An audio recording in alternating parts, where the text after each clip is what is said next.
नमस्कार सर। नमस्कार sir. Sir क्या नाम है आपका? सर संजय राठौड़।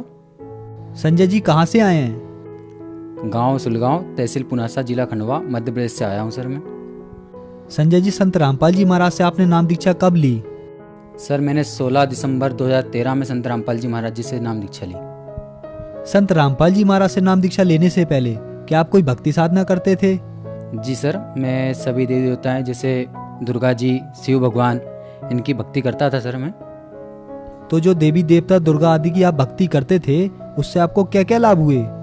सर जैसे कि लाभ का तो कुछ बता नहीं सकते क्योंकि उस समय इतना ज्ञान नहीं था लाभ और हानि का, लेकिन फिर भी उन भक्ति को करते करते, जैसे हमारे पिताजी शराब बहुत पीते थे, जैसे कि शराब पीना, पापा का घर में लड़ाई झगड़ा करना और घर में किसी प्रकार का भी यानी कि सुख नहीं रहना, ये सारी हानि हुआ करती सर हमको। तो सर संत रामपाल जी महाराज की शरण में आप कैसे आए? सर मैं संत रामपाल जी महाराज जी की शरण में इस प्रकार से आया। हमारे यहाँ एक अंकल जी थे जो कि सनावत चले गए थे हमारे गांव से कुछ दूर। उनको एक पुस्तक मिली, उन्होंने उस पुस्तक को पढ़ी, फिर उन्होंने हमको ज्ञान बताया संत रामपाल जी महाराज जी का। तो उन्होंने हमको बताया कि ये ज्ञान गंगा पुस्तक है, आप इसे पढ़िए। तो हमने उस पुस्तक को पढ़ी। उस पुस्तक को पढ़ने के बाद हम संत रामपाल जी महाराज जी के शरण में आए। तो सर संत रामपाल जी महाराज की शरण में आने के बाद संत रामपाल जी महाराज के लाखों अनुयायियों से हमने सुना है कि बहुत से लाभ प्राप्त होते हैं। क्या आपके साथ भी कोई ऐसा अनुभव है? जी सर, हमारे साथ भी परमात्मा जी ने बहुत दया बख्शी है, हमें भी लाभ मिला है। जैसे कि मैं आपको बताऊंगा, स्टार्टिंग में सबसे पहले जैसे दास एक कमर की समस्या थी, जो कि दास नाना जी घर पे था, तो वहाँ पर चलते चलते गिर गया था।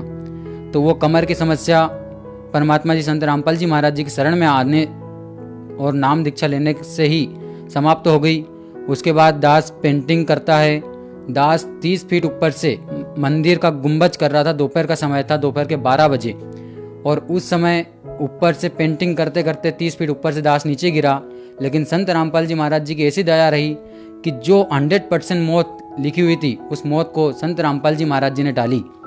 और उसी दौरान कुछ समय के पश्चात हमारे वहीं जैसे कि बड़वानी जिला पड़ता है, वहाँ पर सत्संग रखा गया था। तो हमारे पिताजी और एक भगत जी बाइक से गए हुए थे, वहाँ से रिटर्न आ रहे थे वापस में। तो इधर से खलघाट के पास एक बस जा रही थी, उधर से हमारे पिताजी और वो सामने जो साथ में भगत जी थे वो बाइक से आ रहे थे। इधर से जाती हुई बस के दोनों टायर निकल गए। अब इन्हें ये नहीं मालूम, बस भी अच्छी खासी स्पीड में थी, इन्हें ये नहीं मालूम कि ये जो टायर है वो इतने स्पीड से आ रहे हैं। लेकिन जैसे ही संत रामपाल जी महाराज जी द्वारा जो भक्ति बताई गई, जो मंत्र दिए हुए, जो जाप किया, वैसे ही आते हुए टायर एकदम से संत रामपाल जी महाराज की दया से कट गए और जो तख्ती हुआ करती दिशा चक्र, उसको लेकर एकदम गड्ढे में गिर गए। तब पता चला कि ये जो टायर थे काफ़ी स्पीड में थे, कभी हमारे ऊपर आ जाते तो 100% मौत लिखी होती। उसके बाद परमात्मा जी ने बहुत से चमत्कार किए हैं। जैसे सर हमारा भांजा है जिसको बचपन से ही मिर्गी की बीमारी थी और उसका सारी जगह इलाज करवाया, लेकिन फिर भी कोई आराम नहीं लगा। फिर उसके बाद संत रामपाल जी महाराज जी से नाम दीक्षा दिलाई। नाम दीक्षा लेने के बाद से वो आज बीमारी नहीं रही है। आपको विश्वास नहीं हो तो हमारे साथ हमारा भांजा आया हुआ है, आप उनसे पूछ सकते हो। क्या नाम है आपका? दक्षदास। आपको कोई बीमारी थी? मिर्गी के दौरे आते थे। अभी भी आते हैं? नहीं, अब नहीं आते। अब आपकी बीमारी ठीक हो गई?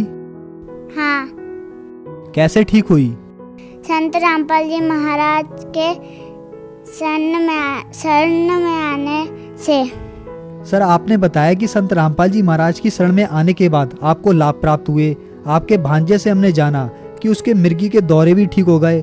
आज संत रामपाल जी महाराज जेल में हैं। तो यह कैसे संभव हो सकता है कि एक संत जेल में है और उनके जेल में होते हुए भी उनके लाखों शिष्यों की बीमारियां ठीक हो रही हैं, उन्हें लाभ प्राप्त हो रहे हैं? ऐसे संभव है क्योंकि जो संत रामपाल जी महाराज जो भक्ति बताते हैं वो शास्त्रों के अनुसार भक्ति बताते हैं और उन्हीं मंत्रों के द्वारा ये सारी चीज़ें संभव हो सकती है। जैसे कि आज संत रामपाल जी महाराज, जैसे आप बोल रहे हो कि जेल में है, वो तो हमेशा हमारे साथ में है, लेकिन जगत है उनके लिए सिर्फ वो जेल में है।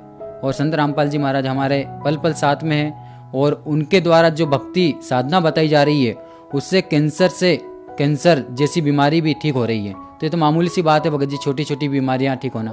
और मेरे जैसे लाखों लोग हैं जो कि संत रामपाल जी महाराज जी के जेल जाने के बावजूद भी आज नाम दीक्षा लेकर और अपना जो भी समस्या थी, बीमारी थी, उनका समाधान करवा रहे हैं और लाभ प्राप्त कर रहे हैं। सर, आपने बताया कि आपके जैसे लाखों लोग संत रामपाल जी महाराज से नाम दीक्षा लेके लाभ प्राप्त कर रहे हैं, तो जो जन समुदाय आज आपको देख रहा है उनको आप क्या संदेश देना चाहोगे? सर, हम संदेश तो क्या, प्रार्थना कर सकते हैं सारे भगत समाज से कि आप भी संत रामपाल जी महाराज जी के शरण में आओ और अपना कल्याण करवाओ। सर, संत रामपाल जी महाराज की शरण में कैसे आ सकते हैं? जैसे चैनलों पे सत्संग आते संत रामपाल जी महाराज के, उसी चैनल पर नीचे एक पट्टी चलती है, उनमें सारे कॉन्टेक्ट नंबर है और सभी जिलों में और सभी राज्यों में संत रामपाल जी महाराज जी के द्वारा जो भक्ति बताई जा रही है, उनका नामदान सेंटर भी खुल चुका है। तो आप उनसे कांटेक्ट करके और अपने नज़दीकी सेंटर से जाकर नाम दीक्षा प्राप्त कर सकते हैं। धन्यवाद सर। सत साहिब।